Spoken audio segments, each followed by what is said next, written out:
Welcome back, everyone, to the Frosty Canucks podcast. I'm your host, Jason, along with Frosty. You know, I couldn't think of something to say this week. Hi. Oh, hi, Mark. I don't know, I was trying to think of something, and my whole... Lockdown's over. Kinda is, but it's not really. I mean, at least where we live, they're moving into a state where they're trying to get places back open again with, like, an ended lockdown. I don't know how well that's actually going to pan out, because... Yeah, we're going to have to see. I got my 5G shot. I think you have your 5G shot as well now. I do have my 5G shot as well.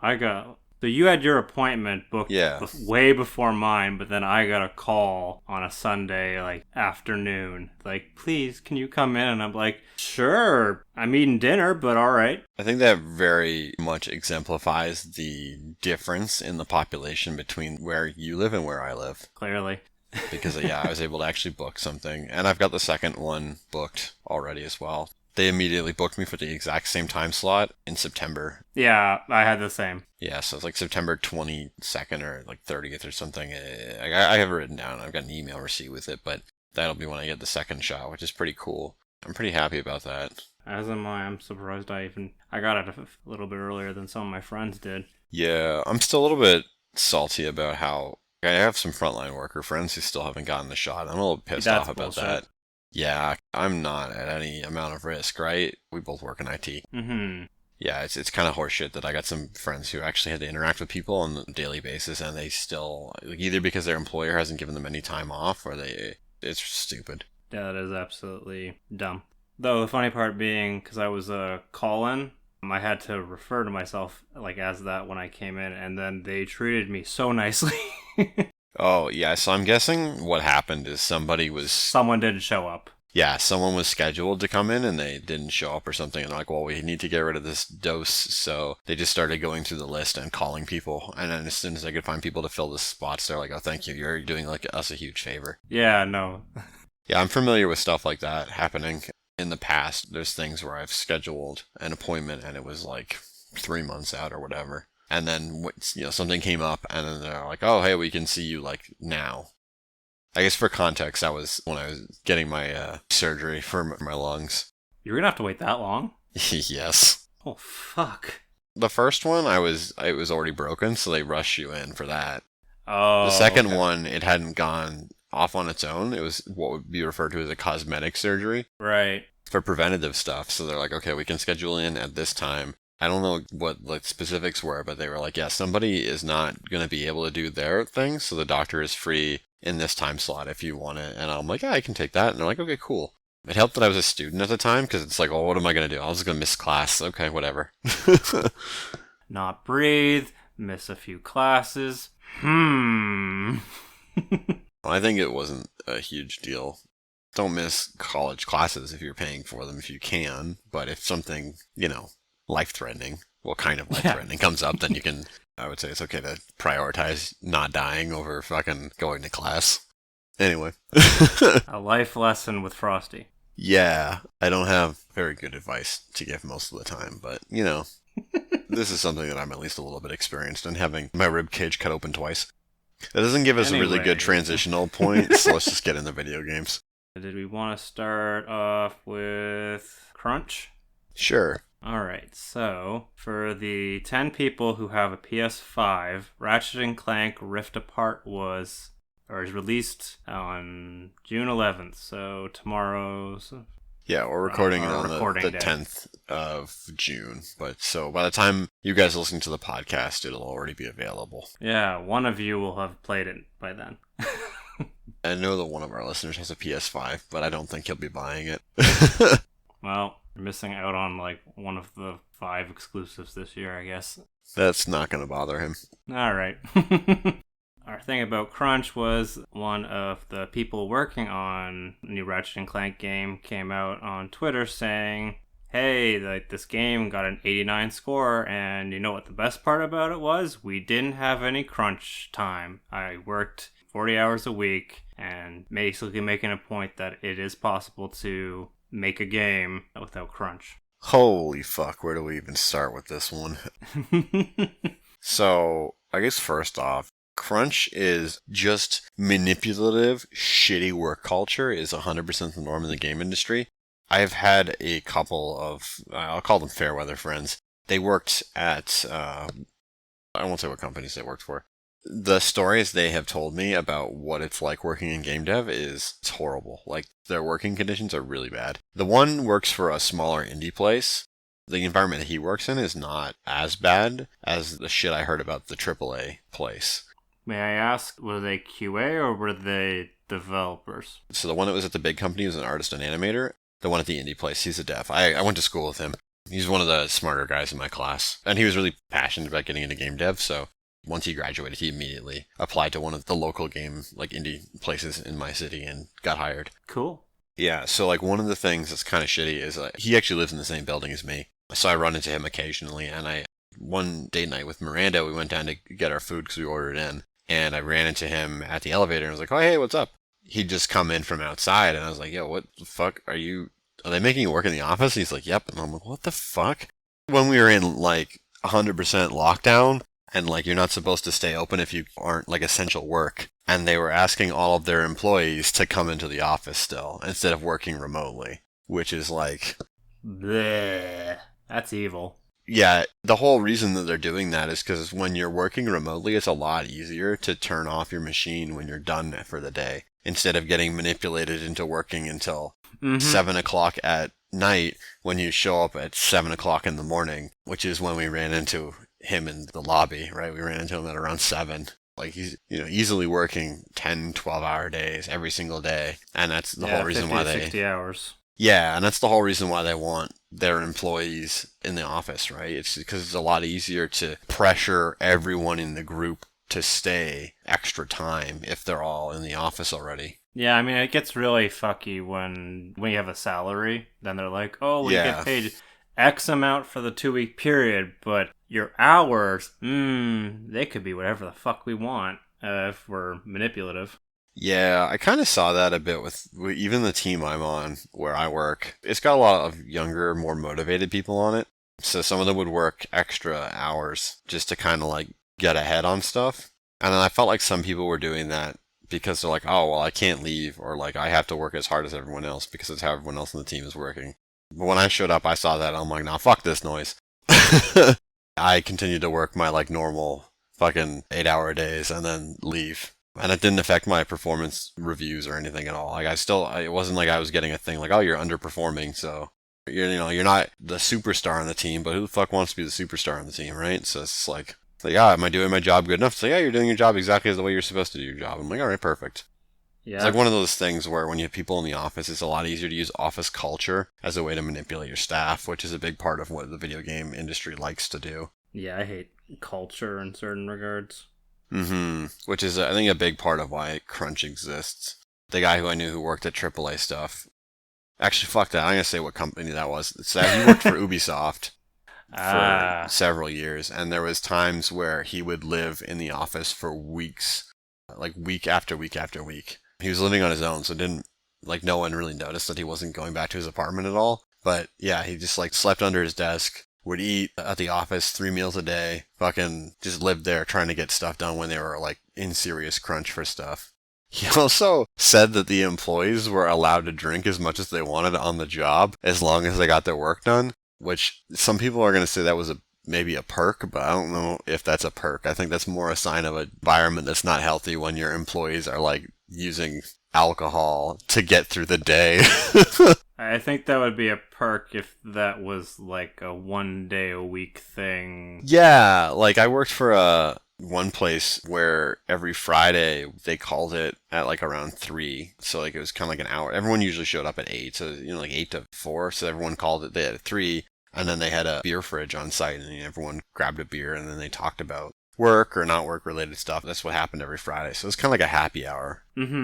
That's a perk. But, like, when you're sitting at your desk, fucking just, like, you, like, passed out, you just crawl out from underneath your desk, you pour yourself a fucking shot of vodka and start working again. It's like, what the hell? That's not, you're not working at that point. You're just like a fucking drug addicted animal. It's just like, what the fuck is going on? Hey, I found another bug. Shut up, QA. Yeah. And I always feel bad because, like, crunch usually leads to them also not, because they're under the crunch period, they're not going to fix all the bugs. It's still going to come out buggy, and then all the teams are going to get blamed, especially the QA. And it's like, well, we reported all of these bugs, but you couldn't push the release date. Like, I think, yeah, Unity was a good example of that. Yeah, there's a ton of games that are like that. Because the marketing budget for games usually eclipses the development budget, or at least with the big budget games, when they commit to a date, it's extremely expensive for them to switch the date to something new. The management's perspective of these development houses, it's a lot more cost effective to just push the game out in whatever state it's in and to patch it and fix it after the fact. It also doesn't help that pre-orders are where the majority of AAA games make their money. Yes, seriously. If you want to see the system change, stop pre-ordering games. Don't do it. I mean, the only time I ever pre-order a game is when I know I'm going to get a lower price. I have pre-ordered a game once, and only once. Amazon was weird for a little while. They'd have their games priced at $50, and then with tax it'd be like $55 versus the $80. So, yeah, so even if it was a game I didn't like, in the end, when I tried it, I'd be like, okay, $60 for someone else to have it, and I'll have $5. And if I like it, I'll play it, and then whatever. I mean, that's physical. Yeah, people pre-order digital games, and I don't understand that. Well, I like what you said. If they give you a discount for buying early, I can maybe see that. But the whole concept with pre-ordering was to make sure that you have a copy available, but digital copies are unlimited, so what the fuck? Unless the license goes away, in which case, what the hell did you do to the license for that game if it's just gone all of a sudden in a week? Like, something's clearly deeply wrong with I've got Lost Judgment. Amazon had it on sale for $65 roughly versus the $80. So I picked that up because, one, I know it's a game I'm going to enjoy, probably. Yeah, probably. I know that's the idea of the pre-orders. Like, oh, it's going to be a good game, right? Assassin's Creed Unity comes out. What the fuck is this? But I mean, I trust that developer to at least release a very polished game. It helps that they're recycling like half or more of the content from Yakuza 0, or not 0, sorry, Like a Dragon. Yes. Yeah. That's a fair point. When you recycle a lot of content, you're making very good use of assets you spent a lot of time poring over and perfecting. Like all the animations in Monster Hunter. Yeah, I don't know if I've said this before on the podcast, but the animations in Monster Hunter, a lot of them were made once and only once, and they're recycled from game to game to game. So Capcom spent a lot of... just cleaned up and fine-tuned. I don't even know if that's done. The animations were done really, really well in the first place. They sunk a lot of time and money into them, like front-loading it, but because they released so many games and recycled so much content from game to game, those costs more than paid for themselves. But yeah, if you go back and look at like the original Monster Hunter and then compare it to World, the fucking like Rathalos, the animation set is exactly the same. I think some of the Hunter animations have changed. The weapon ones are mostly the same, but it's more like the dodge roll and the jumping and all that other stuff. Like that's changed, I think, a little bit. But a lot of the monster animations are, I think they're exactly the same throughout. So when like there was a certain type of monster that in the new engine world, like the animation in the rig didn't work properly. So that was like a huge deal because it's like, oh fuck, we have to redo animations. And it's like, that's not a thing that we want to do. That's a really high cost thing to do. Anyway, we got kind of off the topic with crunch. Yeah. We were saying this before the podcast even started because we do actually talk before we start actually hitting record. But you think deep state theory? Yeah, so fucking put on your tinfoil hats, boys and girls. But I got a theory for you. But hey, that's just a theory. A game theory. Remember how when The Last of Us 2 came out and a bunch of people were complaining about the crunch stuff for that, and then when it won awards at the Game Awards, people were continuing to complain about how it had like a ton of crunch happen? At Naughty Dog, that's a Sony-owned studio, and Insomniac is now also a Sony-owned studio. So I kind of feel like this piece was put out very specifically as like a marketing thing. Sony and Insomniac were making such a big deal about it, specifically so that people will like the glass bowl goldfish memory of the populace will be like, oh yeah, Sony's a good company. They don't make their employees crunch. That's not a thing. So yeah, I kind of feel like they put this out.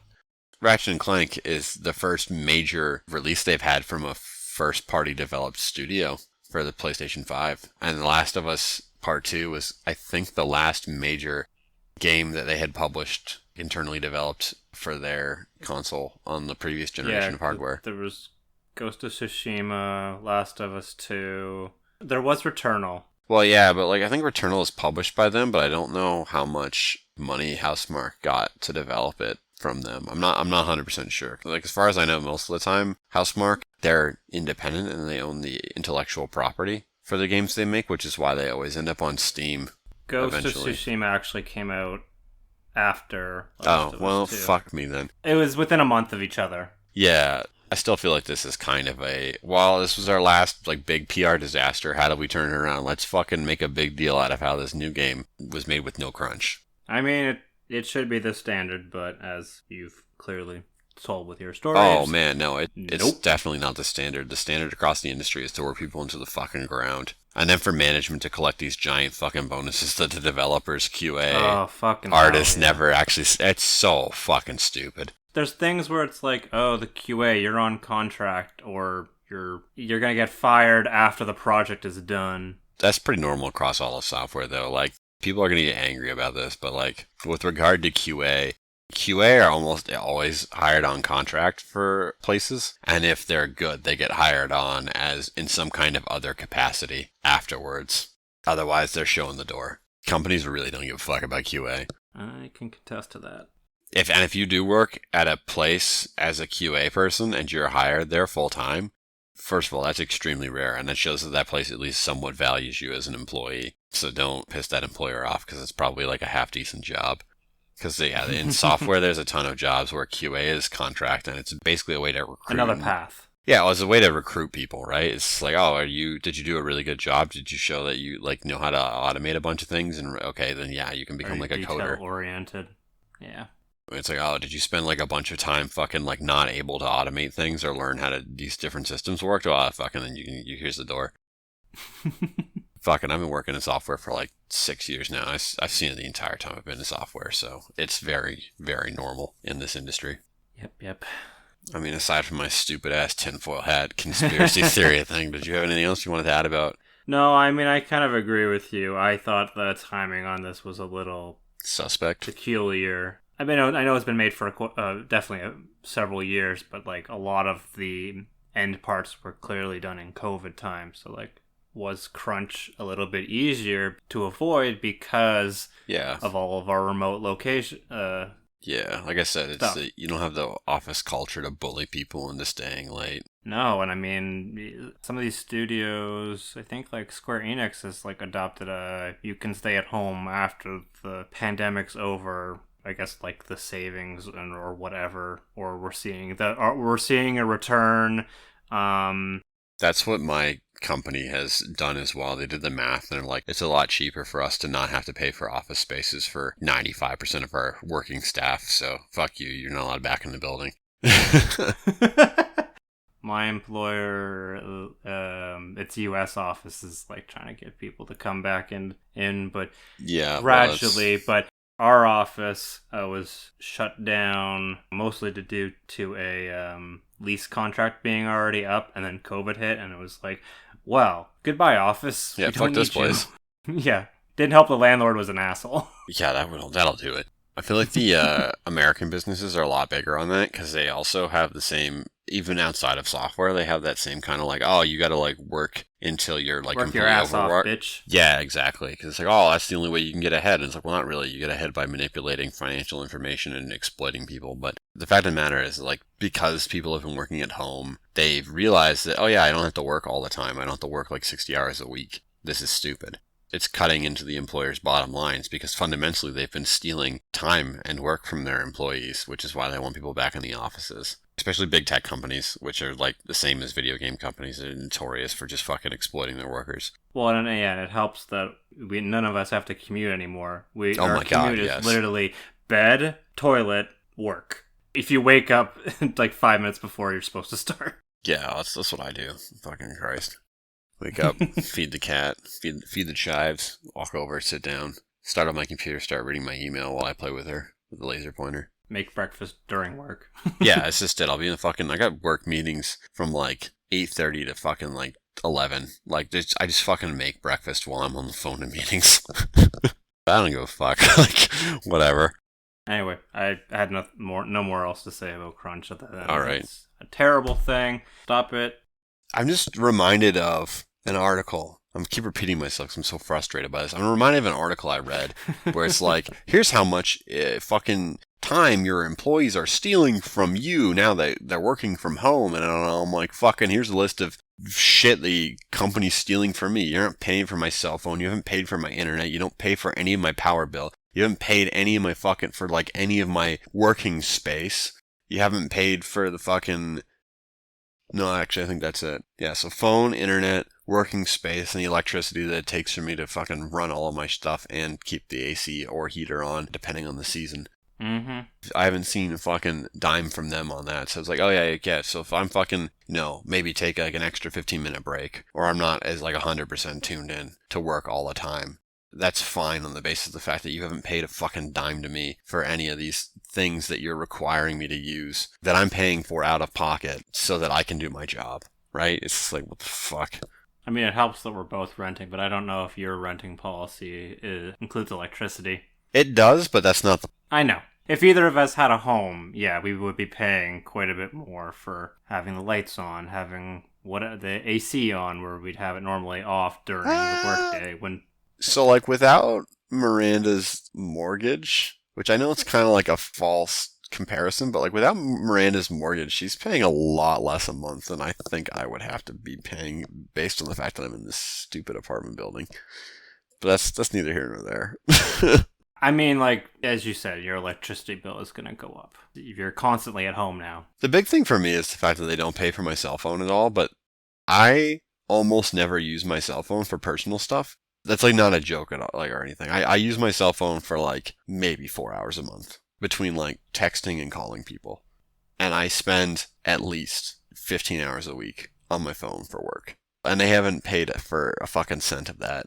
For me, that's the thing that I get the most frustrated about. And that's affected your phone bill, or? No, I have a really cheap, very flexible plan that's got unlimited minutes, so I'm fine in that regard. When people bitch and complain about not being able to reach me after hours, I'm like, well, fucking pay for my phone then, you assholes. Yeah, no kidding. This is super duper off topic, so... I don't like talking about work when I'm in a good mood, so let's move on to something else. Fucking work sucks dick. The other topic we had, no segue required, is Battlefield 2042 was announced earlier this week, and along with that announcement was the news that there would be no single-player campaign and no Battle Royale mode included in it, like there was in, I want to say the last one was 5. Yeah, okay, you beat me to it. Yeah. So yeah, and then obviously the game is going to have the increased game price, so it'll be $70 US, and I believe that's 90 Canadian. 90 Canadian. Yeah, okay, so fucking shit. I shouldn't be too upset because 90 Canadian is not, I don't think that's actually $70 US. I think that's actually less than $70 US.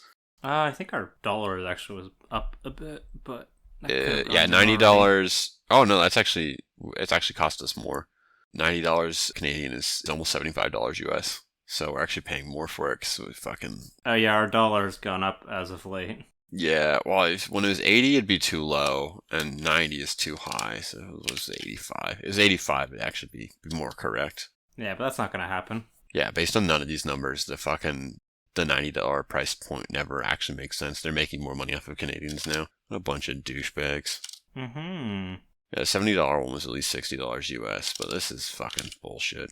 Anyway. Yeah, as soon as our dollar went down, all of them decided, we're going to increase it from $60 to $70, and I think the year after, our dollar kept tanking, and it went to the 80 price point. Yeah, side tangent for a bit. I got really pissed off about that, because for like 5 years when the US was in a massive recession because the entire housing market crashed, we were paying more still. Yeah, we were paying more for our games, which meant that we were paying like even more for our games because the relative price of them, like a fucking Nintendo DS game was like $45 Canadian, but that was like $60 American. I did not appreciate that at all. No, I thought it was garbage, and then as soon as our dollar went down, fuck you, Canadians. Yeah, the price Pay of the more. games went back up. Like, it wasn't even like they went back up, they just went up more, which was even stupider. I was very upset by that. It's so stupid. One of the nice things about having digital marketplaces is the fact that at least the prices on the games aren't, or at least for smaller games, the prices aren't completely, like, unacceptably Ridiculous. stupid, like the AAA prices are. It'd be like 20 Canadian, 15 American. You're like, okay, whatever. That's not so It's bad. not even that. It's like 15 American and it's like $18 Canadian. Or like if it's $20 American, it's like $23 Canadian, which is not like, Okay. it's just like those prices are like, okay, I actually like those make sense instead of this fucking bullshit where it's like, oh, it's $70 American and $90 Canadian, even though $90 Canadian is fucking like $75 American. Anyway, that's not the point. The point is people were complaining about having to pay more for a game and getting less game. Mm-hmm. I already know what I want to say about this, Jason, but before I do that, do you want to get in anything before I make the same terrible analogy I did before the show started? It is a very funny analogy, listeners. I understand where everyone's coming from, because the last game kind of had set some expectations, like, we're going to get a campaign. The last campaign, I think it was okay, and then they released some extra episodes later, because they were, at that point, they were going away from the season pass mentality. I think it was within the same 2-year time span as, like, the Battlefront game 2 came out. So Okay. that was when EA was trying to get rid of the season pass thing to be better, but then we all know what happened with Battlefront 2. Anyway, with the expectations being that, like, oh, we have a battle royale mode, multiplayer and campaign. I get it. You want the full package. The full package. But I mean, if they can focus on just one good aspect of the game, then let that be it. At least they're they're upfront with what it is, and then you can plan accordingly if you think that this is something you want. So, I mean, and the multiplayer is where most of your game time is going to be spent anyway, along with that Battle Royale mode. They might just add that later on, I don't know. They might announce it like halfway through. So you already touched on one of the things that I was going to bring up is the fact that, like, most of the people, like, people who are playing Battlefield are not playing it for the campaign. And if you are, who the fuck are you? I have seen numerous people make video essays on YouTube about how Battlefield has never, ever, ever, ever had a good single-player campaign. No one has ever said that Battlefield has a good campaigns. They are highly criticized by the majority of people. I don't know who the fuck these people are who are upset about losing a campaign that was never going to be good in a game that's primarily focused on a multiplayer shooting experience. I think that the lack of a Battle Royale mode is very specifically because they want to focus all the resources onto making their just regular multiplayer modes more compelling and more interesting. And I have to imagine that with Apex Legends kind of being still very successful, EA is in a position where they don't want to cannibalize their own audience. At this point, it's got its roots in, it's doing really well. There's no reason to release another Battle Royale game to pull people's attentions away. They want people to keep playing Apex Legends. So that's just one thought I had. But the terrible analogy I was going to make is the people who are complaining about this are the reason why so many restaurants offer just like a ton of garbage food when you go out to a restaurant. I'm sorry, people who are from North America who are listening to this, especially the Americans, but like when you go to a restaurant and you just get like a plate full of garbage, I don't know why you want that. Just having a lot of shit doesn't change the fact that it's shit. Whenever you go to like whenever you go to an expensive restaurant, it costs your fucking kidney to get a meal and they'll bring it out and it'll be this small ass portion size, but you'll eat it, it'll fill you up and it'll be fucking delicious. It'll be extremely good. Like, to me, that's more valuable. But I could have had 4 shitty really filling meals, or 1 great meal. And it's like a common thing here, too, is that a lot of restaurants will just like bring out this plate that has more food on it than anyone could even conceivably eat. And it'll all be like really fucking subpar food. But then you'll go to like the really nice restaurant and they give you like really small portion sizes and it'll cost like fucking way more than the shitty restaurants. But you'll be happier. Yeah, the fucking quality of the food is just way better. It just tastes better. It's prepared better. It's not just a bunch of fucking shit that I could have made. I could have made better shit in my kitchen, which is why I stopped going to these terrible restaurants. Cause I'm like, well, I can make better food than this. So I just stopped buying food from them. Yeah, you should be going to a place where you can't make the food. Yeah, exactly. And the only like kind of fast food places I still go are like Chinese takeout places because I don't have any idea how to make that food yet. And sushi places, again, I don't have the tools or the practice to make rolls properly, so. But in both cases, I consider that like fast food for like Asian fast food. So. Sushi, the Asian fast food. It really is, though. But the all-you-can-eat buffets. Yeah.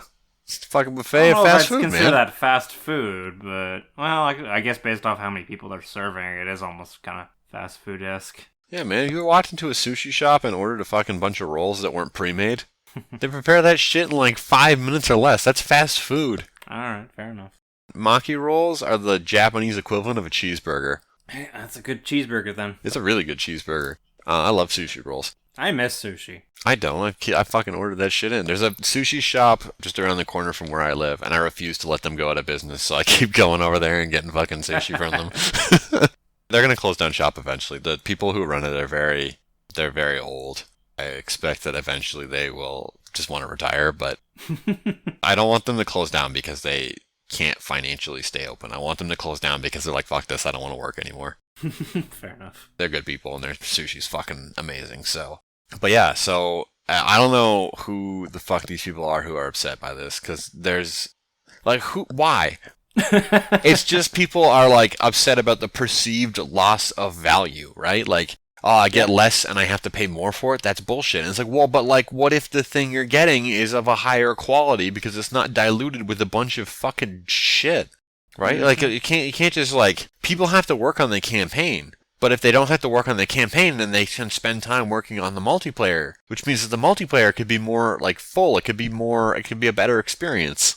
Well, I think Call of Duty did that with Black Ops 4, if I'm correct on that. I believe something like that, They were also focusing with the multiplayer a Battle Royale mode to replace the single-player campaign. So I think that worked out a little bit better in their favor because at least they were adding something new to replace the campaign, which 1 and 2 were people really liked, and then 3, I think, universally, people were like, the fuck? I don't really pay attention to new releases of that, but have they gone back and included... Oh, campaigns? God, yeah, they started, they had a campaign in the last one. The Cold War one, yeah, they had a campaign again. They did that, like, once as an experiment.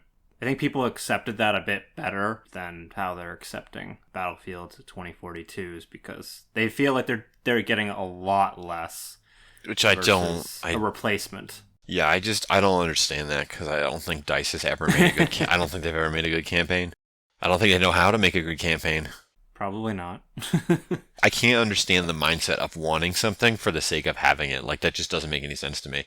I think the other problem might be that, like, Overwatch was released, and it was only like a $40 game, but that was only on PC. On consoles, they still charged $60 for it, even though it was multiplayer only. Really?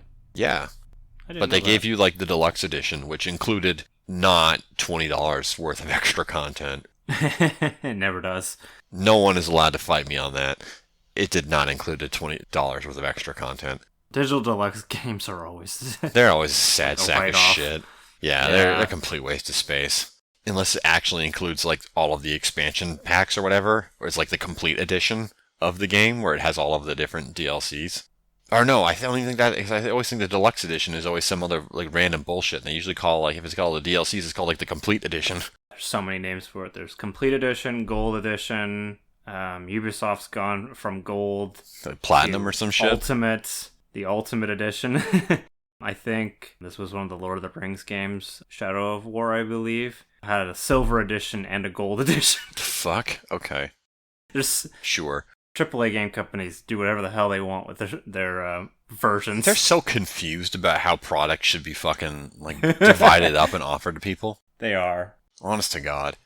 I don't think this is a bad move. I think that with a game that's almost entirely focused on multiplayer and that has probably player numbers to support the fact that 90% of the people never even play the fucking campaign. Probably actually more than that. It's probably like 99% of the people never play the fucking campaign or never finish it. It's like, oh, fuck it. Don't even include it. Don't waste the time. Don't waste the money.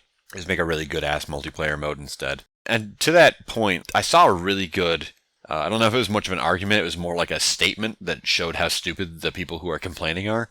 And that's that people will pay the full AAA price for a single-player only game. Why do they then have a problem doing the same thing for a multiplayer only game?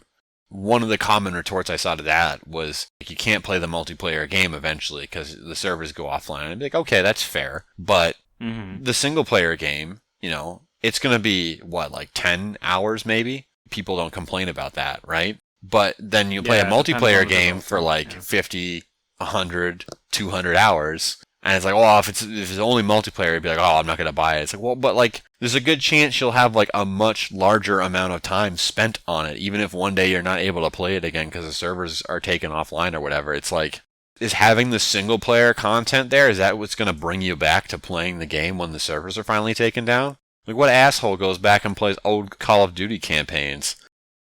I'm sorry to the one person that is true of. Like, you do you, man, but like, fucking, no one is doing that. When the new version of Call of Duty comes out, everyone moves over to the next fucking version of Call of Duty. You can't tell me that people are sitting there going like, oh man, I'm gonna go back and I'm gonna replay the campaign because it was so good. That's fucking bullshit. No one does that. I think there are people that do that, but...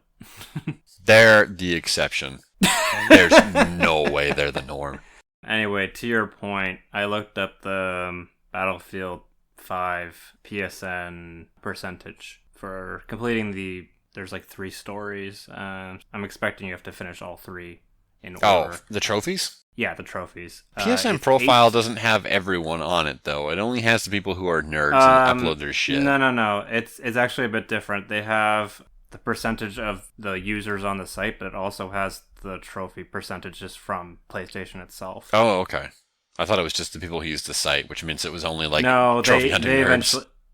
No, they actually changed that. And to support your argument, it was 18.5% finished the story, which is still only 1 out of 5 people. Yeah. My point being, the majority, as you said, are going for the multiplayer. Yeah, and I'd hazard to guess the people who are playing the multiplayer are also the people who are playing that game for over 100 hours and are also spending money on the microtransactions. So we all know where EA wants to cater to. Rockstar's actually kind of like that as well. Just side tangent for a second. GTA 5 received no single-player DLC. It has received nothing but updates to its multiplayer mode, because the multiplayer mode is where it's continued to make a shitload of money. Well, and the same can be said about Red Dead Redemption's 2's Yep. Multiplayer. And they even split that out from the main game. You can just buy Red Dead Redemption online now. I believe they did that for GTA as well, but I'm not 100% sure on that. I'm not 100% sure about that one. I know I saw that Red Dead Redemption 2 was split, like the multiplayer component with the Outlaws thing. Okay, it doesn't look like you can do GTA, but you can. I definitely know you can do. Yeah, Red Dead Online is on Steam. $30 just to play the online component instead of the full $80 for the single player and the online. These companies know where the money is, and I'm not surprised that they're following the money, right? So, I don't have anything else I kind of want to say on this. I think the people who are complaining about this they would complain about anything, honestly. Do you have anything else you want to add, Jason? Just thought it was funny, again. Yeah. Everyone was complaining about that, and I'm like, well, we've had this happen before with Call of Duty. Yeah. I mean, chances are the company is just going to release this one, be like, oh, we had some negative PR, let's add it in the campaign again and shut them up.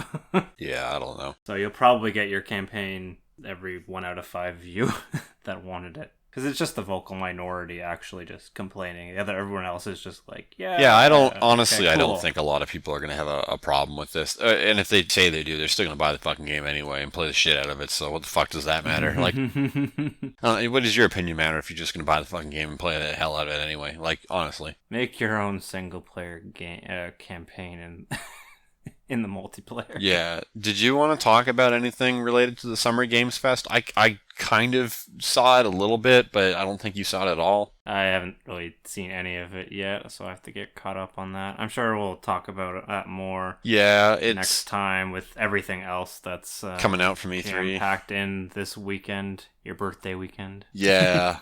They kind of showed off a few different things that are coming out, and some games that are getting updates, some games that were already announced, but they got new trailers. It was an okay-ish show. Jeff runs a pretty tight ship, so I thought it was really well paced. I had it on in the background while I was doing work this afternoon. No sound though, but the talking bits were very sparse between the actual trailers, so... That's actually better than his award show. Well, I think with the award show, they tried to move things along pretty quickly. It had kind of the same sort of pacing to that. I think Jeff has a very good understanding. Compliment to him. I think he's got a really good understanding of how to make a show that moves along at a pretty alright pace so you don't lose the audience's attention. He's been doing this for a really long time, so it kind of makes sense that he knows what he's doing by this point. Yeah, I mean, all of our attention spans have been decreased over the years. Thank you, social media. Yeah, exactly. So this is what I was about to say, social media. All right. So before we get into the next part of the podcast, we've done it now. We're taking breaks between the topics and the games we've been playing, but I play with my cat in between that, and now I have she does this thing. I've never seen any other cat sit like this. She's got like her back legs kind of like free floating out at the side, but then her front legs are tucked in under her, like her entire body is super elongated. So she looks like a really long furry sausage. So, like a cat dog instead of a hot dog? Yeah, actually, well, the way she's sitting is it kind of. I was thinking dog because like that's how a dog would sit. You mentioned to me before, yeah, you, or maybe it was Miranda saying that you have a very dog-like cat. Yeah, yeah, she like follows me around the apartment as well. So I just thought about that now, where it's like, yeah, the way she's sitting is kind of like when dogs. Like they've got their legs up to the side, and then they kind of have like their two paws in front of them and their head up, except she's got her head down because she's resting because she's a lazy-ass cat. Don't look at me like that, we're recording. No, I just played with you. Get the hell out of here. Go back to napping, you scrongoloid. So anyway, we're 3 for 3 this week for games we've been playing. So did I start last week? I think I started the last 2 weeks. Yeah, you've had more than me, usually. Now we're tied. Yeah, let's get you to start then. So, one of my games was going to be State of Mind. I thought I was going to be a little bit farther along, so we're going to do something new. It's going to be the Jason's Variety Hour. That's not actually an hour. What the hell is happening? It's going to be me saying a bunch of games I've been playing, but like not enough to talk about. Oh, can I do the same thing then? Because I have a ton of stuff that I also played, but have nothing to say about them. I only came up with this now, so... That works. We're doing it live. Yep, we're doing it live. So I'll start with State of Mind. It's a like kind of futuristic like game that's set with your news reporter who gets into an accident and your family's gone afterwards. But then it seems like every time that the person goes to sleep, you kind of switch characters, and it seems like that there's a duality between like this is the character's other state of their mind. I haven't gotten too far through it, so I don't know if it's like a Dr. Jekyll, Mr. Hyde thing. Not to that degree, but like because his family's gone, and like the other one, he's like, you need to be like a good father, but in the other one, like I think what's in the real world, the main character is not really able to really take care of the son because his wife took him and he can't seem to track them down. And at the point where I'm in the story, he's trying to see what essentially this butler robot knows, and like sure enough, like, oh, she was with another man and something. Maybe I'll finish that. I don't know yet. On to the next bullet point. Okay, hold on. How many bullet points do you have? Just 3. Oh, we can go back and forth on these then. Okay. So I played Journey because I got it on sale. It's a game that exists. I think it would have been more interesting if I was playing with another human being, but I am pretty sure that game populates the world with AIs if there's not enough people. Yeah. Yeah. I was with the same person the entire way through, and they followed me around like a dog. So I'm pretty sure. Yeah, there's no way you got a real person then. Yeah, I'm pretty sure it was an AI. That's a shame, because you had it on sale. It was okay. I am maybe too stupid to understand why people like that game as much as they do. On to you. I was going to say I like Abzu more than a Journey, because I've tried both. Abu. If I can get it for like a low enough price, should I pick it up? Abu, that is? Yeah. I liked it. It's like a couple hours, like Journey is. Journey was only 2 hours long. It's that same running time, and it's like all set underwater and stuff, and it's very pretty. Okay. Back to you. Dark Souls Remastered. I am about halfway through my second playthrough. Is it easier? Certain regards, it's easier. First Okay. 2 bosses were cakewalk. The third one was a little annoying because I was trying to do all of the same bosses, but then you learn, I can just actually skip all these optional ones if I know like shortcuts. So I ended up avoiding I think it was the Copra Demon, because he's a bitch, to say that bluntly. He has 2 dogs, and then in a very small enclosed space, so which I absolutely detest. So there's no way to really get away from him. Neste pa. He just will not let you have any time to really get away from the dogs and kill them and then just attack him. So even on the first playthrough where he's got not as nearly as much health, he's still a pain in the ass. But then you learn you can go through shortcuts, and then after that You don't have to fight him at all. You don't have to fight him at all. I just skipped most of Blighttown through a shortcut I never knew in the I kind of knew in the base game, but I didn't think about it until I was looking it up. Can I avoid fight? Yes. Okay, cool.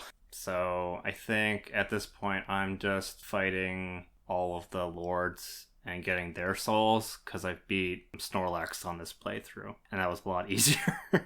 Oh, yeah, it would be. Still took quite a bit of effort. This time I actually summoned Solaire into the fight, which that helped quite a bit, because it aggroed one of them. I didn't realize you could do that in the first playthrough. So you were playing on super duper hard mode the first time then? Yeah, I didn't understand the humanity thing. It's probably because Dark Souls doesn't explain anything in the game. Yeah, and I was going in blind. You get humanity, then you can be back in your human form, but your human form doesn't really have that many extra perks. Plus, you can get invaded at any point by another player, and if they kill you in there, then you just lose your humanity. So it's I was just playing without humanity the entire game because I didn't want to interact with any of the fucking assholes online. Yeah, that makes sense. But that means you can't summon players either. Yeah, and I wasn't really doing that. No jolly cooperation then. Well, I wanted to fight them all by myself anyway, so... Like a true Thunder Chad. Yeah.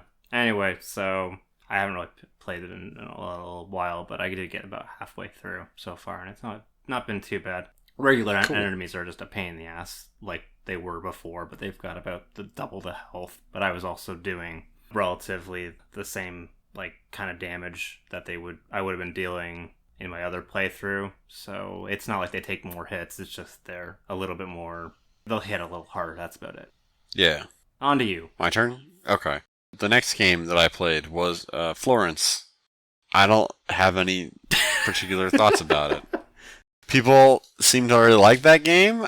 I thought it was neat, and that was it. That is all I have to say about that game. Fuck's a Florence.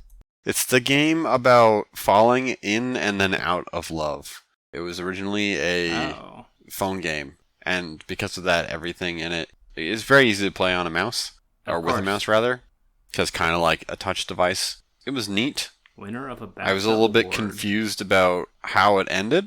I think it did win some kind of award at some point. Yeah, it says the BAFTA Winner Games, and the Game Awards winner, huh? The thing I was a little bit confused about was so the main character's name is Florence. She falls in love with this guy and moves in with him, and then the relationship gets kind of tumultuous, and then they kind of grow into different people, and then they separate. And then when that happens, she continues to pursue her own shit, and then it ends with her being I'm a successful artist now because I pursued my own stuff. And I'm I don't feel like those two things have necessarily anything to do with one another, but that was a nice story. Yeah, it says it's a 30-minute game. It's from a personal experience, but and me being a huge asshole, but it's I don't tend to rely on other people or other things to motivate me to start doing the things that I want to do. I just do them. And if people get in the way of those things, I tend to just eliminate them. Well, that's just it. If somebody is getting in the way of something, I usually just stop talking to them. So I'm like very focused on my own shit. The only person who I kind of, I guess I would say I kind of make exceptions for is Miranda. That's fair. Well, that's just it. It's like that's a deliberate decision on my part. And I think that she at least recognizes that because, like in the time we've been dating, there is no short supply of people who I've just fucking like flat out ignored if I was busy doing something like of my own shit. With her, I'll like actually stop doing things that I'm trying to work on, or I'll like fucking, go out and help build a garden for her in the backyard of her house. Because, she likes gardening, and digging out garden patches is actually a huge pain in the ass. But yeah, there's like no other fucking human being that I will go to that length for. Granted, in most cases, it's not like a huge deal, and most people aren't going to notice that kind of thing. But yeah, if I just like seem like I'm not super engaged with like a friendship, it's probably just because I'm too focused on my own shit. But yeah, so like, I don't know, it's a nice story where it's like, oh, she like falls in love and then like falls out of love and then ends up kind of taking that as an opportunity to reinvent herself and to pursue the dreams she's always had, but, never made time for. So yeah, it's a nice little story. Back to you. For Valmac, I've been playing more of the Caligula effect. What the fuck is wrong with you? I want that shiny platinum. Very many things. Oh my god. You fucking degenerate.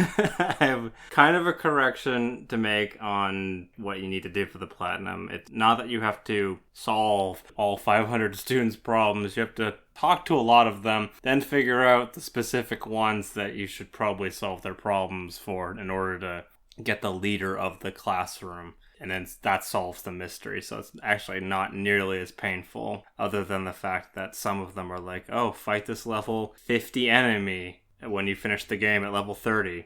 That's a bit ass cheeks. There's a decent way to get some XP by playing the end of the game, because if you beat the game, you can do the post-game stuff.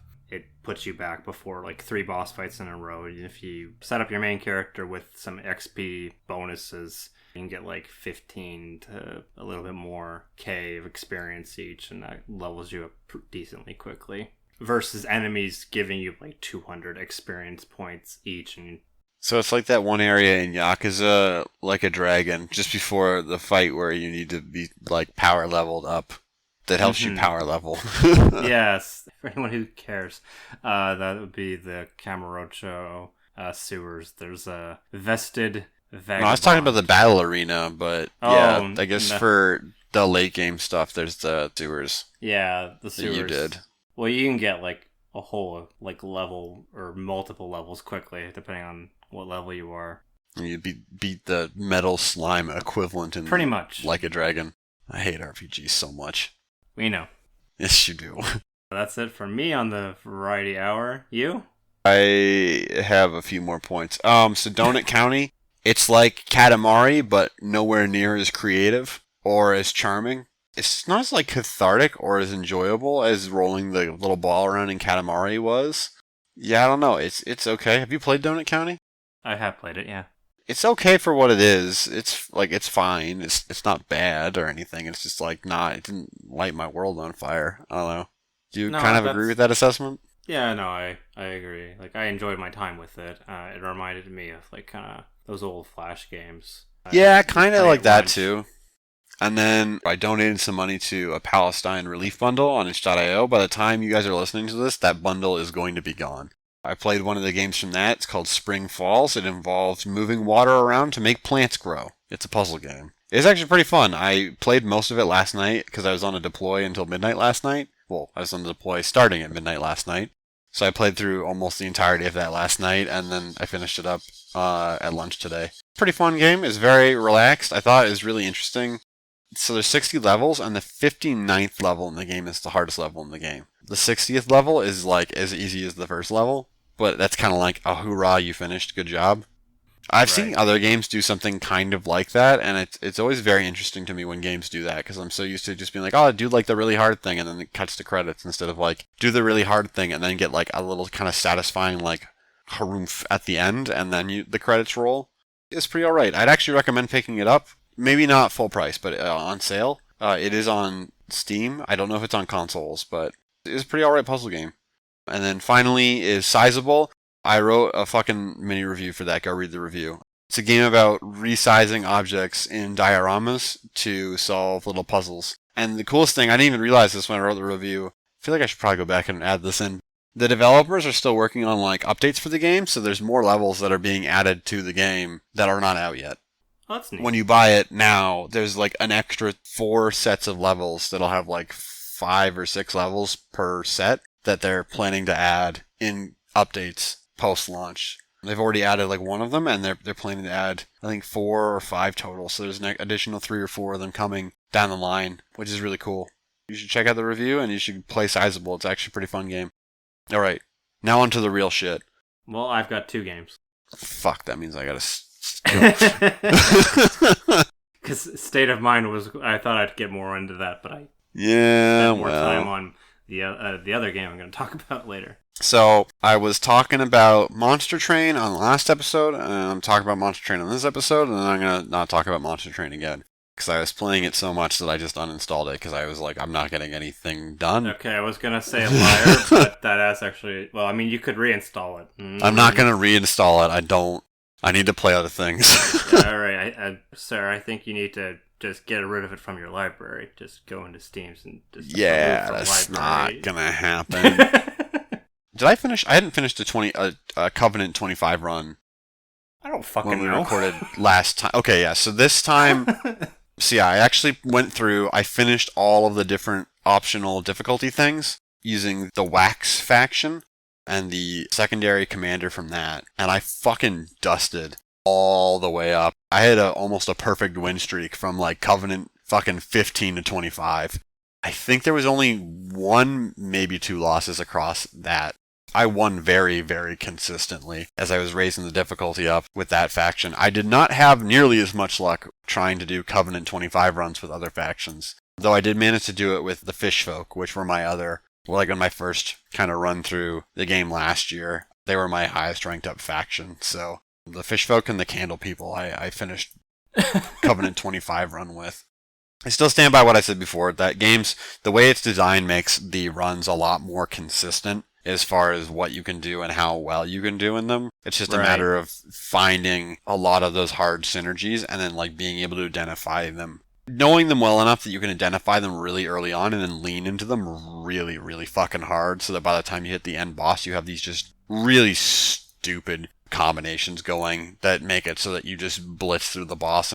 I think that I'm going to pick up the DLC at some point with the 6th faction and the additional mode that makes things even more crazy. But that might not be until, because I'm at this point where I'm kind of monster trained out for a while, so I'll probably end up picking that up later in the year. Fall. Yeah, in the fall, in the winter, sometime, maybe even like winter next year when nothing's happening in January. Nothing yet. I've got that on the wish list for now, just to kind of keep myself earmarked on it. Be mindful of the fact that it exists. Also, just doing the daily challenges, just coming up with, because you only get 1 shot at the daily challenges. Oh. I always end up finishing them, but the strategies I end up coming up with are always so stupid because it's like, well, I can't just quit. I have to like push through, regardless of how bad things get. A lot of the different decks that I come up with in those end up being like very, very silly, especially because there's like mutators on with those runs all the time, so there's extra things you have to take into consideration, like not having your champion, or being pushed down a specific path the entire time, so you don't actually get to choose what bonuses you're getting as you go throughout the run. You just have to deal with whatever you get, which is like super frustrating. Having increased health on everything, which immediately makes it increases the health of your units and the enemy units, which you think would be valuable, but it just ends up making like your life way more difficult because you have to figure out a way to get scaling attack going much faster than you do in a normal run. It's a very fun game. As I said, I highly recommend it to anyone who played and enjoyed Slay the Spire. It's a little bit more complex, but in that complexity, A, there's more consistency and less randomness, and B, there's a lot more opportunity for, like, every card has the potential to be the star of the show, instead of where I feel like in Slay the Spire, there's like a handful of really, really good cards, and then everything else is kind of just eh. Yeah, you said defense and poison. Yeah, at least for the silent, the poison is true. I feel like in this, there's a lot more runs where it's like, oh, I got these cards this time. Well, how can I make these cards work? Well, I can make these cards work by doing these things and applying these upgrades onto them. And then it's like, oh man, this crazy ass broken combination happened. And it was like, I feel like I run into those scenarios a lot more often, and it ends up making the runs a lot. They feel a lot more different, even though there's like consistent win streaks there. Feels like you're kind of solving a problem each time where it's like, okay, I got these variables. How do I make this work? Yeah, it's not the same problem over and over again, so... Yeah, I really like it. Obviously. Yeah, obviously. On to you, Jason. Before I start, I do actually have to correct the record. January, there are stuff coming out, but stuff that might not be for you. Pokemon Legends Arceus. Oh, boy. And, My favorite. That game's going to be a huge... Have we talked about that? Have we shit on that already? Last time. We shit on it last time. I'm just bringing it up to... I'm sorry, everyone who likes Pokemon, but you're all trash monsters. And I didn't realize this today, on day of recording, at the Summer Game Fest, it was announced that Elden Ring is coming out on January 21st, 2022. Oh, yeah. I did not know that. I actually saw that release date and immediately forgot about it. Yeah, that is pretty cool. So, January's actually got some stuff, actually. That's atypical. Is Elden Ring coming out on anything besides... Windows, PS4, PS5, Xbox One, and the Xbox Series X and S. Okay. I was thinking it was only coming out on the PS4, or I guess PS5. Either of the PSs. No, I don't think it was an exclusive. Thought it was an exclusive, but if that's not the case, that's great. I might pick it up. I don't know. The trailer made it look like it was a Dark Souls game from the Dark Souls dev. I mean, probably. Which is fine. I mean, like, aesthetically. Mm-hmm. So, like, FromSoft is doing another game where they have a really high, like, heavy gothic aesthetic, which, fine, they're, like, the only people in the industry who kind of do that. But at the same token, I don't want to fight a bunch of vagina monsters. But what they showed off was mostly, like, armored dudes, so... Maybe after it's out for a while and some other people have played it and they can kind of give me the lowdown on what exactly it's like, I'll be able to make a decision. So they're just humming and hawing about it like a dick nuts. Okay. Alright. After I played Resident Evil 7, my wife was like, well, there's 8 of the main line. I'm like, well, there's 9 because there's 0, and lots of spin-offs. What if I pick up one that everyone says is one of the better Resident Evil games? 4. So I picked up 4 when it was on sale, because it usually goes on sale for like $5 to $10. That's an old-ass game. It is an old-ass game. It was originally exclusive for the Nintendo GameCube. Fucking holy shit. My brain broke. That's how old it is, from 2005. And for the most part, it still holds up, other than the fact that I very much dislike the fact that you can't walk and aim at the same time. So that it has like tank controls? More or less, but in like a 3D space. So that tank controls were... Because like, I thought all the Resident Evil games had tank controls even though they were 3D. 1, 2, and... At least in the... Like, I mean the older ones, not the newer ones. Yeah, no, I know what you mean. Like 0, 1, and 2, they've got like the preset backgrounds, and then they've got like the player models, which is why when they remade Resident Evil 1, also for the GameCube, all the backgrounds look really detailed. Kind of like how Square Enix got around to like, let's make Final Fantasy VII look really good, but then the player models look really, really shit. Yeah, because it's all static backgrounds. Yeah, because it's all static backgrounds. With like HD texturing applied to stuff to make it look like to pop. Mm-hmm. So that's how they kind of got around it for the GameCube. So 4 looks a little bit more drab in certain regards than 1. So aesthetically, not as good, but it's definitely very action focused, which is the direction that Capcom went for 5 and 6. Funny part being that the fans weren't enjoying that as much because it was getting away from the scares. Mm-hmm. 4's got a lot of action, and it'll have some quick time events, like where you have to run away from a boulder that the villagers have set up to kill Leon. You mash the square button to run, and then one of 2 sets of things to dodge or jump out of the way. There are definitely a lot of quick time events that are thrown in, which can be a bit frustrating because if you don't see it in time, then you're going to probably take damage from that. So it's less like, oh, I wasn't in the right spot. It was like, this was going to bound to happen, but then you missed the quick time event, and you're like, damn it. Fortunately, there's a lot of ways that, especially since I'm playing my second playthrough on professional, where you can kind of exploit a lot of the systems. So if you have a gun that's out of ammo, and then you go into the merchant, like, what are you buying? What are you buying? Yeah, you do it better than me. I have a deeper voice, it's fine. I'll buy a capacity upgrade, and then I'll just get free bullets for that gun. Oh, that's awesome. They didn't code in to look at your ammo count? It just gives you all your ammo back? Yeah, so you can have a shotgun with 0 or 1, depending on like whether you think you kind of need more shotgun, and then just buy an upgrade for it. It's awesome. That is awesome. Video games. Yeah. Here's a capacity upgrade. Also, here's enough rounds to fill your gun out. Because I feel bad if you wouldn't be able to shoot it. Yeah. Which is hilarious because the merchant doesn't actually sell you any rounds.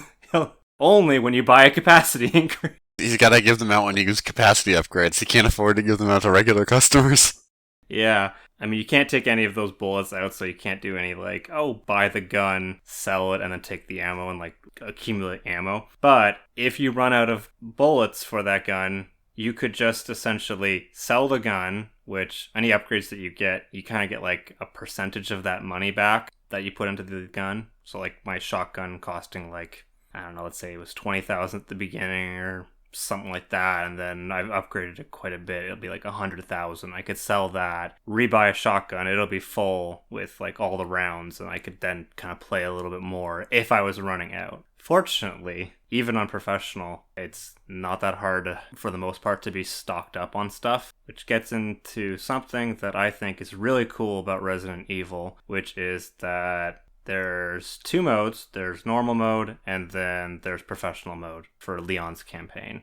In normal mode, if you're having difficulty with a section, it's going to lower the difficulty without really telling you. So either the enemy's going to get staggered a little bit quicker, they have less health, they're going to deal less damage.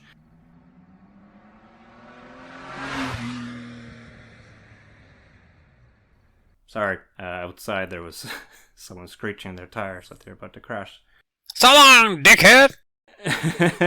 Anyway, or they'll give you more bullets or whatever. Some sort of combination to get you through the encounter so that you're not stuck, which is kind of cool. Professional is basically normal, except instead of, it never lets you, the difficulty go down from that. Like, it is set at like whatever the maximum is. Because in normal mode, you start sucking in some part, it's going to make that easier. But then if you have a lot of good, like, between checkpoints, like you've got a good set of... So it's got dynamic difficulty is what you're saying. Yeah, if you play better, it raises the difficulty. If you play like crap, or I guess if you die, it lowers it. Okay. Yeah, exactly. I think that's really cool.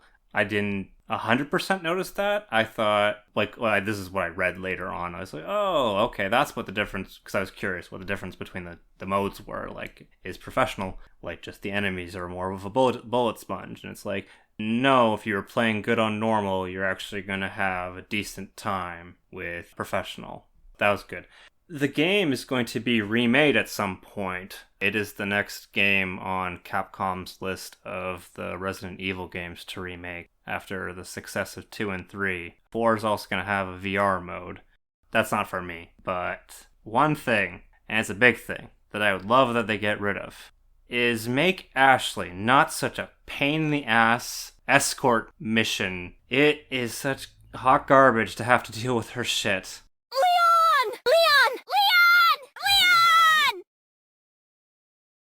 You get her in certain levels, and she's got her own health, so if she gets hit, and she's got, like, way less health than Leon, then you have to use one of your herbs to heal her.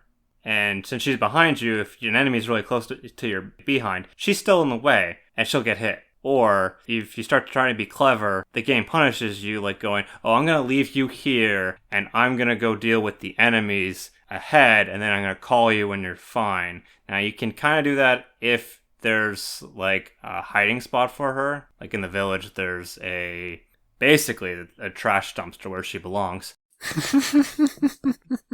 And it's so stupid because if you want her to get out of that, you just whistle and like her calling a dog. It's so weird. But anyway, she's just a pain in the ass to like use.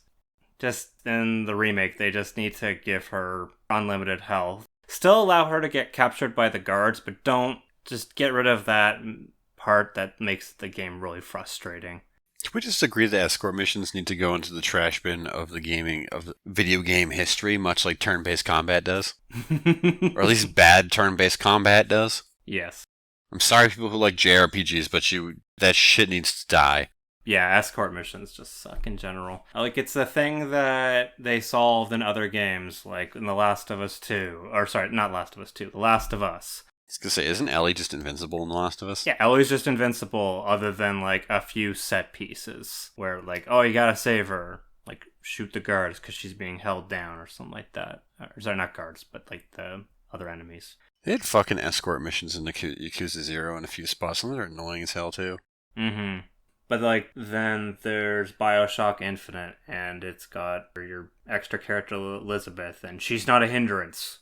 She's so much of a help to you that, like, she almost doesn't even feel like an escort. It's like, it doesn't even feel like an escort mission. It feels like you have an invincible sidekick. She's like Tails from Sonic. Yeah, but I think it was still, like, escort-esque. But, yeah, just give Ashley unlimited health. Give her a less annoying voice. You know what? Don't even save the president's daughter. Leon's just at this village to figure out what the hell happened. Just in the remake, the president's daughter just doesn't exist or she's dead.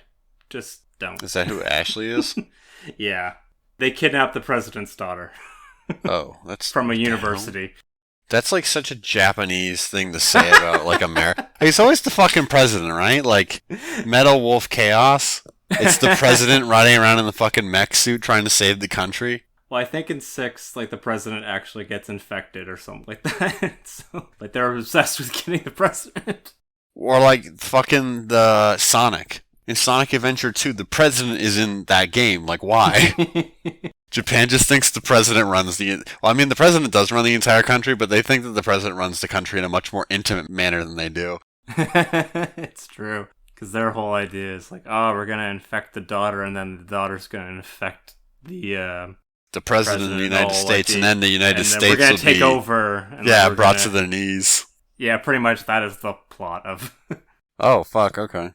My hint for professional difficulty is, or even the game in general, is unlike in other games, these villagers aren't zombies per se, they're parasites, or they're parasite infused. So if you shoot them in the kneecap, they'll go down. You can do some sort of action move, whether that's kick them down or do like a finisher on castle later. You can suplex them, which is awesome. You also have a knife that you can use to stab in that event, so you can just knock them down and then stab instead of wasting lots of rounds. Is it an unlimited knife? I found that in unlimited most of them, the knife is limited use, and I'm like, what the hell? It's a knife, though. I know. No, the knife in 4 is unlimited. Okay. Because it's much, much more action-oriented. In my professional playthrough at the moment, I'm on Chapter 4 of... Well, there's technically 6 chapters, but the final chapter is literally 1 act. So this is like the final boss? Yeah, it's mostly the final boss.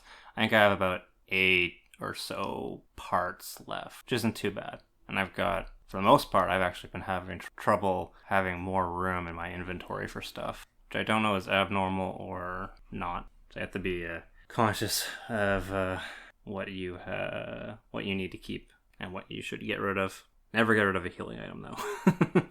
Well, yeah, they're always useful, right? Mm-hmm. Anyway, I've been talking about Resident Evil for quite a bit. What's next for you?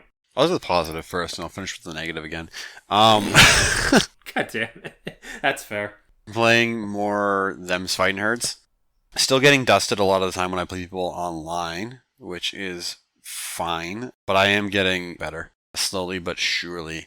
Having the stick is a huge help. I don't know if I mentioned this at all on the podcast before, but like just my hands don't work great with controllers because they're usually really, really tiny. My hands are not, so they're very uncomfortable to use for large periods of time, especially the triggers on most standard console controllers. It really hurts my fingers a lot to use those for any extended amount of time. Mm-hmm. With the arcade stick, though, it's so bulky and big and everything's so spread out that it's like very ergonomic. It's very easy to use for long periods of time. I've been really enjoying playing the game on that basis alone. The fact that I can just play it for however long and my hands don't get sore.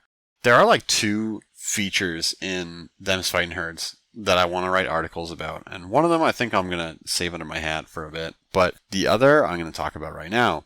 So the way that the game does its lobby system is actually really smart. Oh? So in a lot of games when you do lobbies, you kind of just join a lobby and it's just like you're just sitting there like shit-talking people until the game starts. Or Arc System Works does a lot of lobbies where they make like faux arcades or some other bullshit, and it's just like the UI for that is just god-awful looking.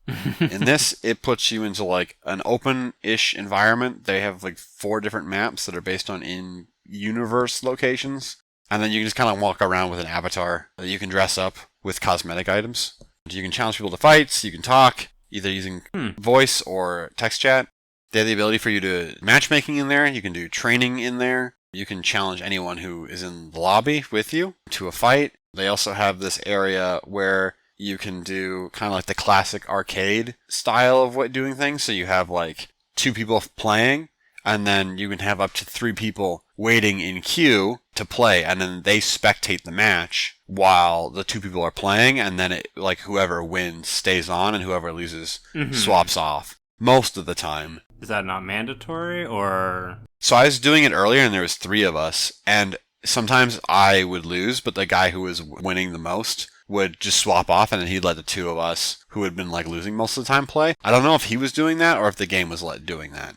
Because he was immediately in queue afterwards, so I assume the game was like, okay, you've won like 5 or 6 in a row, I'm going to let these 2 play again. Just so like there's a little bit more diversity in the matches, instead of it being like kind of King of the Hill style. It's just the fact that they have so many different options where it's like, okay, you can matchmake in casual queue, you can just do training while you're in there, you can chat with people, you can challenge people who are actually in the lobby with you, or you can do that kind of like classic arcade style of, you know, like when you put your quarter on the machine and it's like, okay, I get to play next kind of a thing. So could someone be training and then get like chatted to in the lobby to play a match, or are they those exclusive? Yeah, I think when you're in training, you won't see what's like happening in the lobby. If you're on the voice channel, I think that you might still be able to. I'm not 100% sure. I haven't messed with the voice chat at all. Okay. But like when you get back in the lobby, you still see like the text chat from the lobby. So like the game is still constantly keeping track of that stuff, even if you're not actively able to see it at that point, just on the basis of the fact that you are in the lobby. Right. And then one of the other really cool things with that is, you know, sometimes you're playing fighting games and it can be really discouraging when you, like me, right? I'm playing this game. I'm still new to this game. There's a really mature community for this game that has a lot of experience, and it's really hard to play against a lot of them because they are so practiced. They're so experienced. They know the matchups. They know everything about the game already. I obviously don't have that benefit. I'm still new, relatively speaking. Sometimes you don't want to play another human being. You just want to, you just want to play like an arcade mode or something that's like kind of PvE, right? Mm-hmm. So the game does have a classic arcade mode, but on top of that, in the lobby, there's a mini game that you can only play in the lobby with other players called the Salt Mines. Aptly named. You go to the salt mines when you're salty. Oh, why didn't I think of that? Yeah, so you go in there and you play this mini game where you are collecting salt, and also, so you're just like running around mining it. There's different AI baddies that are used from the campaign. They're all designed in very specific ways for the campaign to help players learn how to deal with certain situations. So like the wolf enemy will usually attack with a jump in, which helps you to learn the timing and the range of each character's anti-air move, as well as a follow-up combo that you can do out of an anti-air. The cougar will like rush you down, so that teaches you how to like use your different defensive options, like push block and cross canter, as well as forces you to figure out what your quickest punishes are, because the cougar basically just button mashes. Oh no, my best strategy. Yeah. The snake is like more of a zoner, so it will like really hard punish jump-ins and will attack you with like projectiles. So that forces you to like learn how to approach from the ground, or to do like safe aerial approaches so you can actually get close to it and start beating the crap out of it. And then the bear is like a big Chungus grappler, part of its moveset teaches you how to do your anti-air stuff like you do with the wolf, but like another part of it is figuring out how to be spaced properly and then like how to fucking grab tech.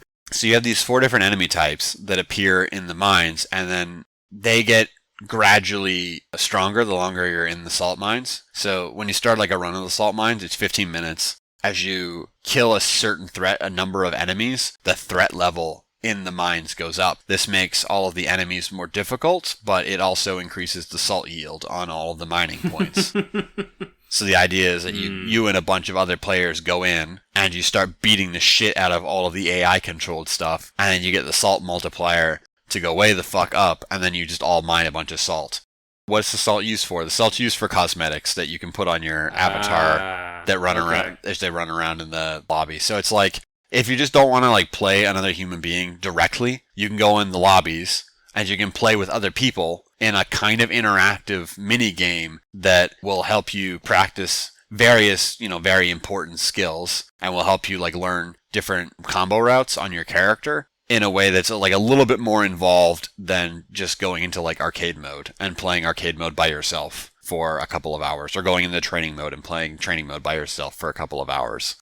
I think it's a lot more fun. I don't know if it's the most efficient way to train your hands and your combos and whatever, but it's a lot more fun than simply going into training mode or arcade mode and just playing them, over and over and over and over and over again.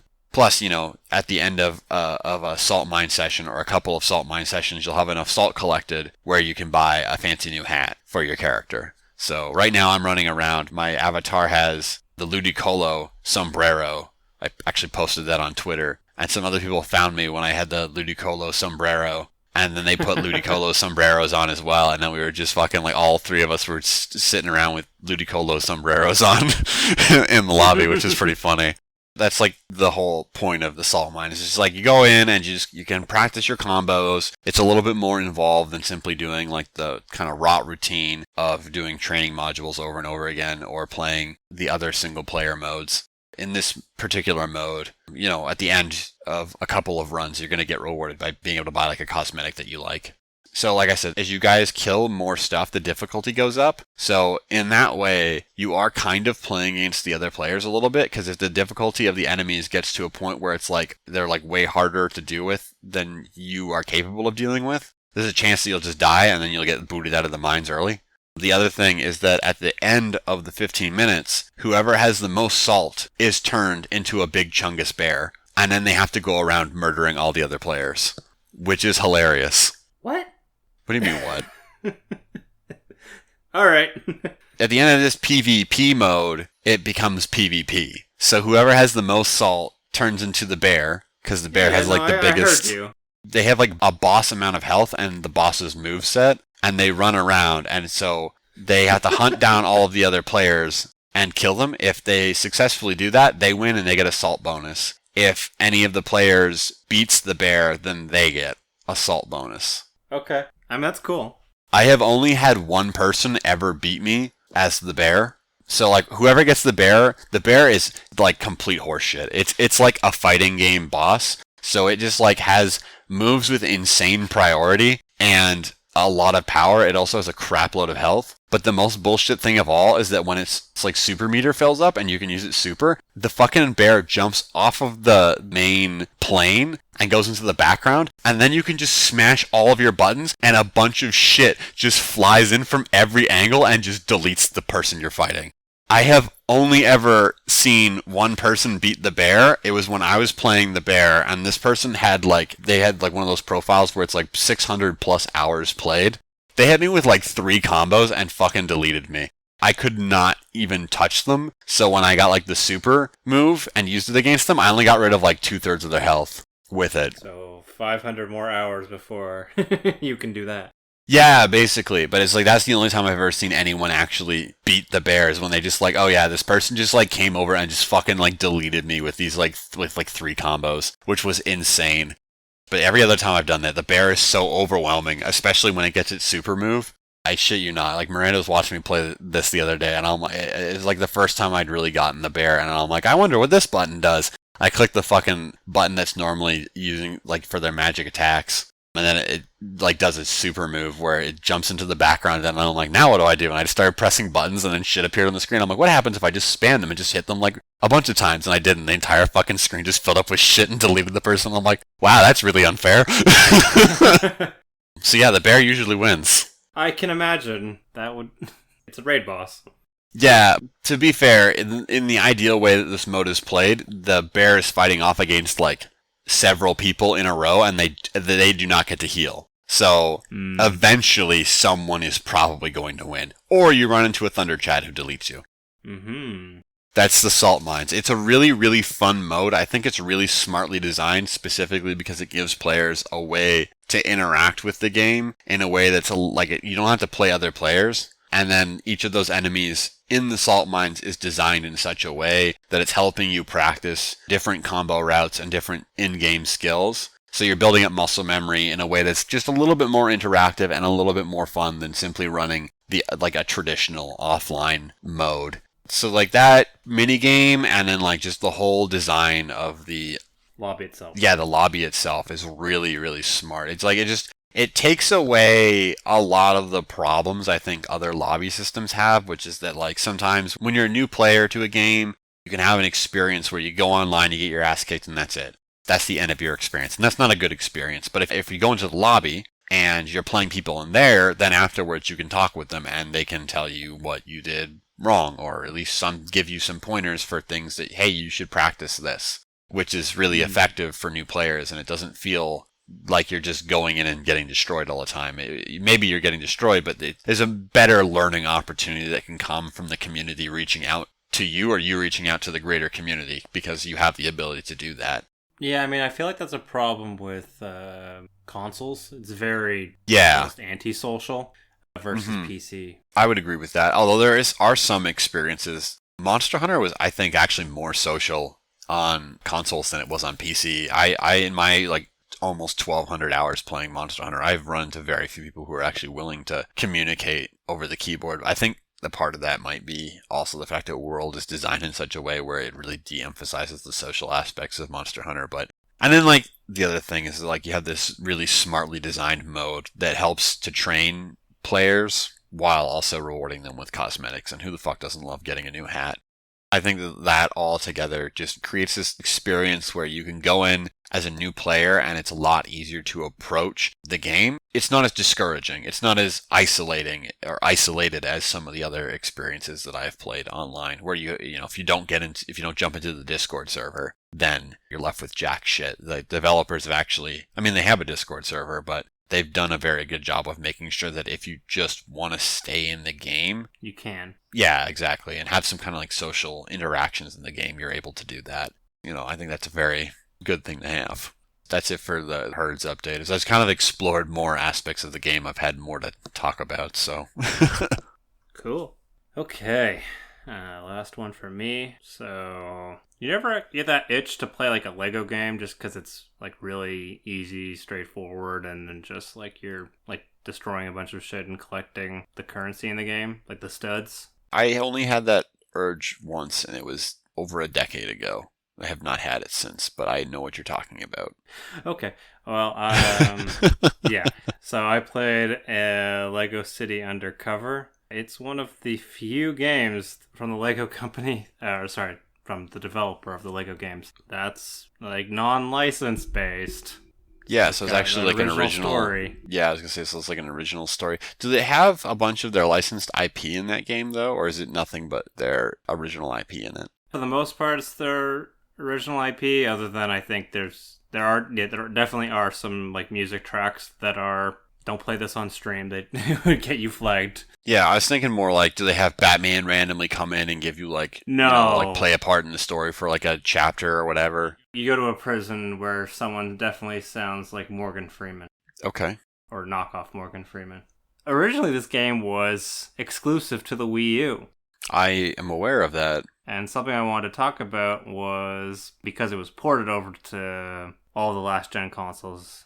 I think some of the systems it has, because instead of... You get the red bricks, and then those red bricks will give you some extra bonuses. When some of those being oh, here's where the collectibles are. here's the thing. Instead, you've got this scanner thing, and I'm pretty sure the scanner thing was, and I haven't really looked this up, but the scanner was for you to use the gamepad. So there's a lot of stuff that's like left over that really doesn't translate well. Yeah, I could see that. Because it was exclusive to it, so that's kind of one point I wanted to bring up was some of those Wii U exclusives didn't really translate over perfectly.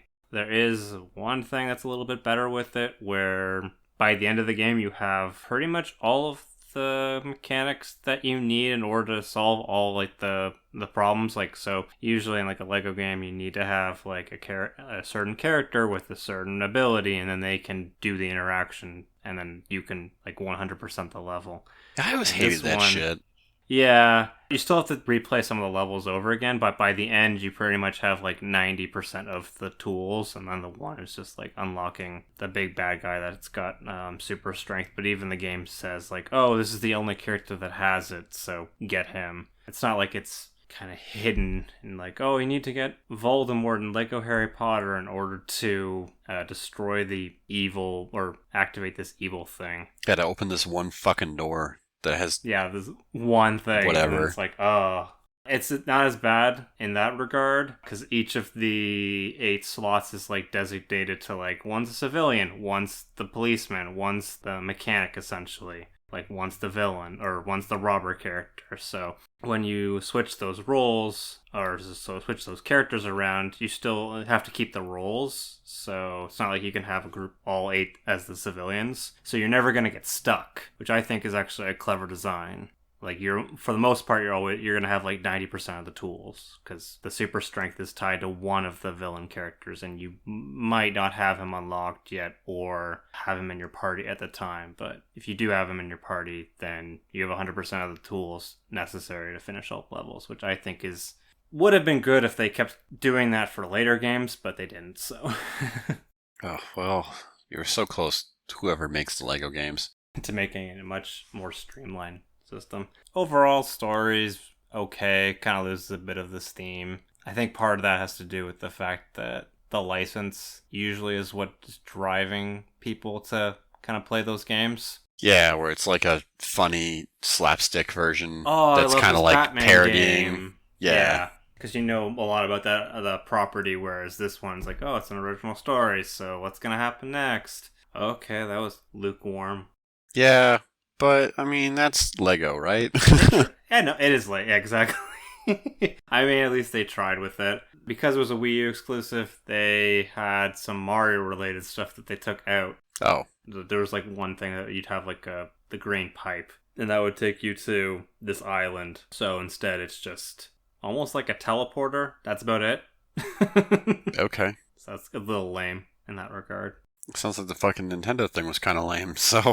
Well, I think you got like Mario, like you got a few. You could play as Mario, like Lego Mario, or a few. Oh shit! You could. I'm pretty much done with talking about that. Okay, I am. Talk about the shitty one. Sorry, I'm just. It looks like the fucking pipe is the only difference. And people are complaining about the fact that the game doesn't run at 60 FPS on the PS4, but that's because the games are all designed at like with 30 FPS lock. Mm-hmm. My last thing is Overboard. It's a game I picked up last week, I think. Yes? Yes. It just came out. It's a reverse detective game, I guess, is how you would describe it. A reverse detective game? Are you the villain, or...? Yes. Okay. You play a character whose name I've already forgotten, and she murders her husband at the beginning of the game by throwing him off of a ship. You have 8-ish hours before the boat is going to hit its destination, and everyone is going to realize that your husband is gone. You have to figure out how to plausibly blame someone else for his murder to get off scot-free and get the insurance money. That sounds neat in concept. It's a really neat concept, and the first run through of it, I was bumbling my way through and managed to complete 2 of the 3 victory conditions. Your character has a thing for, like, the captain of the boat, So they shagged up, even though I'm like, I don't think I did anything necessarily to make this happen, but okay. And she got away with the murder and blamed it on somebody else, even though... Oh, she fucked to get an alibi? I guess. So we got the insurance money. So it wasn't ruled as a suicide, so I could get the insurance money. Oh my god. But somebody knew what I did, so they blackmailed me for some of the money. I didn't, like, tie up all the loose ends. So it's like the 3 victory conditions is like, no loose ends, got the guy, and got the money. But, like, so what was kind of confusing to me was I was sitting there and I'm like, I don't understand why some of the people here bought this excuse, because it's so flimsy. There's so many holes in this story that, like, I don't understand why these people actually bought it.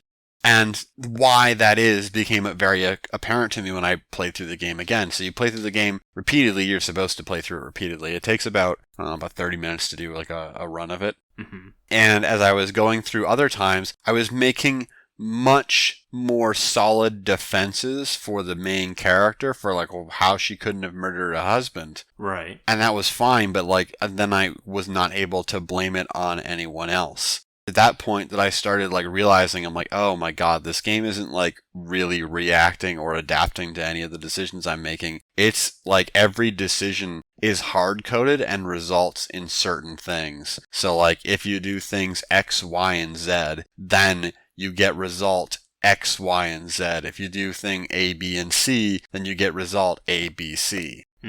So in that way, it's like, There's oh not my enough god. trees, essentially. Yeah, so it's like Branching paths.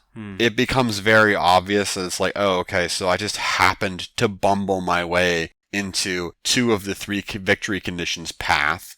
I assume that there is 2 different paths that have 2 of the 3 conditions completed, and then 1 path, and only 1 path, that lets you get all 3 of them at once. But yeah, it's like, it seems very, very much like the game was it's just like very restrictive. And the more you play it, the more restrictive you figure it out. Because like, okay, doing these things in this order does not result in a thing. Doing these things in this order doesn't result in the outcome that you want. Doing these things in this order doesn't result in the thing that you want. So it just feels like you're just trying a bunch of random fucking options to figure out what permutation actually results in the best ending. There's not always like a clear cause and effect between the actions you're doing and the outcomes that are happening.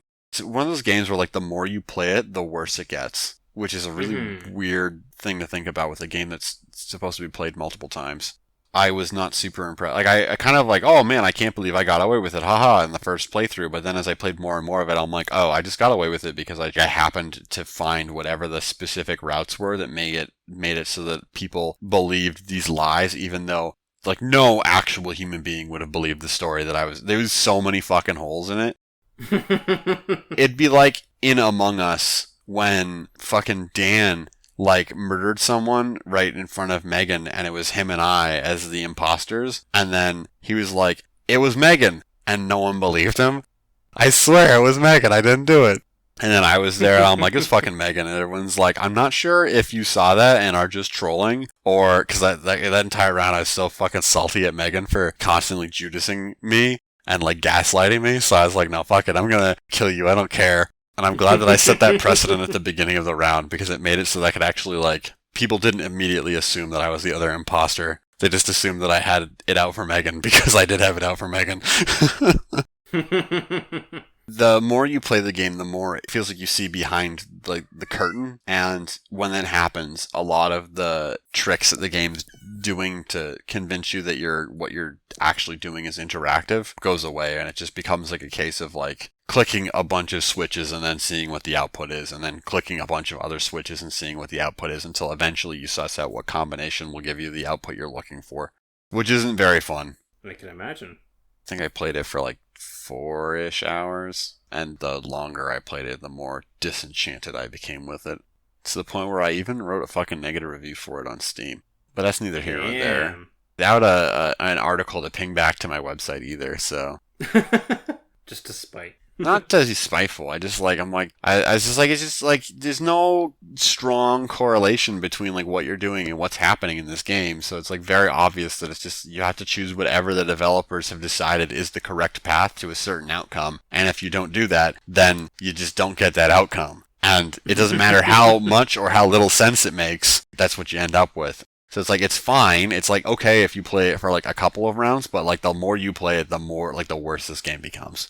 Unless you have the patience to sit through a bunch of just like trying to figure out what logic the developers were using to make their puzzles. And I don't like puzzle games that are just like, oh yeah, you have to figure out what the developer was thinking in order to solve the puzzles. Like, the shit's obnoxious. So I'm not big on it, like point and click adventure games because of that, because they just have their own like fucking set of rules that don't make sense and are not bound by this reality. Which is kind of what this feels like. So I'm not even gonna say it's fine. It's kind of yeah, that's Overboard. With that, that's the end of our show. Thank you, everyone, for listening to this episode of the Frosty Canucks podcast. You can follow this podcast on Anchor, Spotify, or Stitcher. Boofy. Or you can follow the Twitter account, the Frosty Canucks. You can follow myself at Javm Animation. That's JAVM Animation. Where last episode I was saying I didn't get my drawing tablet, and then Amazon finally decided I was worthy, so I've been practicing some of that. Frosty, your stuff. I just want to point out that we do also have this on Apple Podcasts. It's just like an episode behind, and we don't know why, so we're not sure how to fix it, but it is there if you want to listen to it on Apple devices. You'll just be like 2 weeks behind until we figure it out, or Apple decides to stop fucking around and actually use our RSS feed properly. Anyway, for everything, Twitter at FrostyLight. That's usually promotional type stuff. I occasionally post things that actually make my account look like it's run by a human being. If you want to read my articles, which you should do, go to frostylight.ca. I recently wrote a review for Sizable, mini review for a mini game. It's pretty neat. You should check it out. It'll take a minute to read. Yeah. Oh, and then on Monday I wrote about how much of a bitch the Alatreon fight is from Monster Hunter World. There's also a post I'm working on right now about them's fighting herds. As I said, there's a topic that I didn't want to just talk about on the podcast because I'm working on a fucking post about it. And also a post about time in video games, which is why I was asking about time earlier this month on Twitter as it relates to video games and timers and whatnot. For art-related stuff, you can follow me on Instagram. I haven't posted anything there in forever because I haven't been drawing, because I haven't felt like drawing. But if you just want to look at my art, that's a great place to do it. Twitch, which I'm not currently streaming on. FrostyLight on there as well, but I'm not streaming at the moment, so don't worry about it. I guess that's everything. All right. Thanks, everyone, for joining, and stay frosty.